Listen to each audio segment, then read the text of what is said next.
खबरों में आगे बढ़ेंगे, बात करेंगे पहलगाम की। तो न्यूज 18 के पास मौजूद एक्सक्लूसिव सैटेलाइट इमेज में लश्कर ए तैयबा के उस ट्रेनिंग कैंप का खुलासा हुआ है जो पाकिस्तान अधिकृत कश्मीर के अत्तर शीशा इलाके में मौजूद है। इसे जंगल मंगल ट्रेनिंग कैंप भी कहा जाता है। यही नहीं, आतंकियों को हथियार चलाने से लेकर हमला प्लान करने तक की पूरी ट्रेनिंग यहीं पर दी जाती है। यहां एक मस्जिद, लिविंग एरिया, हथियार practice ground, guest meeting hall और मिलिट्री एस्टैब्लिशमेंट बिल्डिंग भी है। सूत्रों की माने तो पहलगाम हमले की साजिश भी यहीं पर रची गई थी। इस कैंप में RPG-7 LMG UB JL और पिस्टल चलाने की ट्रेनिंग दी जाती है। मस्जिद में लश्कर के हार्डकोर कमांडर और कई बार हाफिज सईद भी आता है। पागला बियार नाम की जगह पर ISI और पाकिस्तानी सेना के बड़े ऑफिसर आतंकी मीटिंग्स भी करते हैं।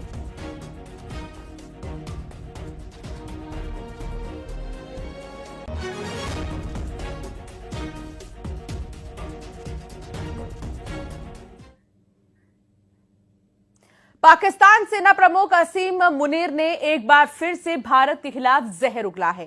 भारत को फिर से गीदड़ भभकी दी है। दरअसल आसिम मुनीर की अध्यक्षता में स्पेशल कॉर्प्स कमांडर कॉन्फ्रेंस की बैठक हुई थी, जिसमें असीम मुनीर ने कहा है कि पाकिस्तान की संप्रभुता और क्षेत्रीय अखंडता पर कोई आंच आई तो ठोस और निर्णायक जवाब मिलेगा।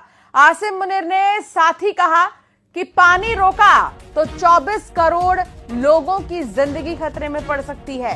पाकिस्तान के आर्मी चीफ ने दावा किया कि भारत पाकिस्तान को अस्थिर करना चाहता है, लेकिन हमारी फौज हर मोर्चे पर तैयार है।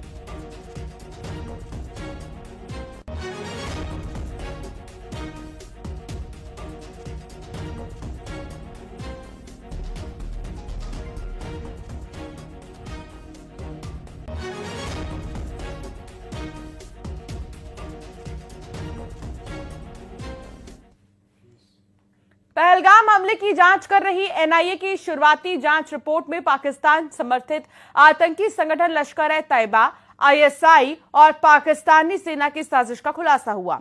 रिपोर्ट के मुताबिक यह हमला पाकिस्तान की सुनियोजित साजिश का हिस्सा था। NIA के डायरेक्टर जनरल के नेतृत्व में तैयार इस जांच रिपोर्ट में गृह मंत्रालय को सौंपने की तैयारी की जा रही है।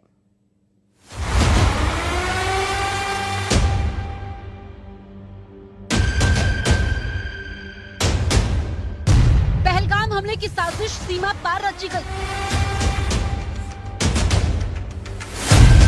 लश्कर, ISI और पाक फौज ने रची पहलगाम हमले की साजिश।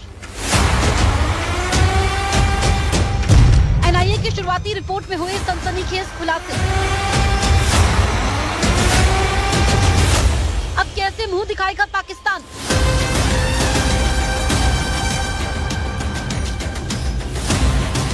जम्मू कश्मीर के पहलगाम में हुए आतंकी हमले की जांच कर रही नेशनल इन्वेस्टिगेशन एजेंसी यानी NIA की शुरुआती जांच रिपोर्ट सामने आ गई है।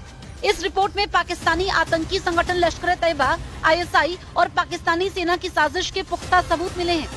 NIA की रिपोर्ट को जल्दी गृह मंत्रालय को सौंपा जाएगा। जांच के समय NIA ने करीब 150 लोगों के बयान दर्ज किए हैं।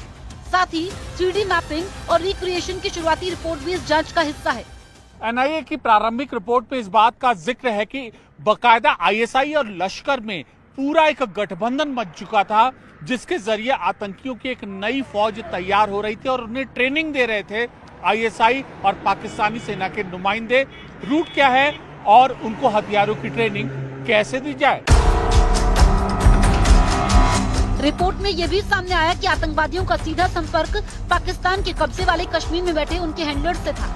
NIA ने इस हमले में ओवरग्राउंड वर्कर्स की अहम भूमिका का भी जिक्र किया है। सूत्रों के अनुसार जम्मू कश्मीर में इन ओवरग्राउंड वर्करों के सभी संपर्कों की सूची तैयार कर ली गई है और अब इनके खिलाफ प्रशासनिक और कानूनी कार्रवाई की तैयारी चल रही है। जब से पहलगाम हमले की जांच शुरू हुई है, ओवरग्राउंड वर्करों की भूमिका सबसे ज्यादा सामने आई है और 200 के आसपास ओवरग्राउंड वर्कर जिनको चिन्हित किया गया है, उन पर शिकंजा करने की पूरी तैयारी है।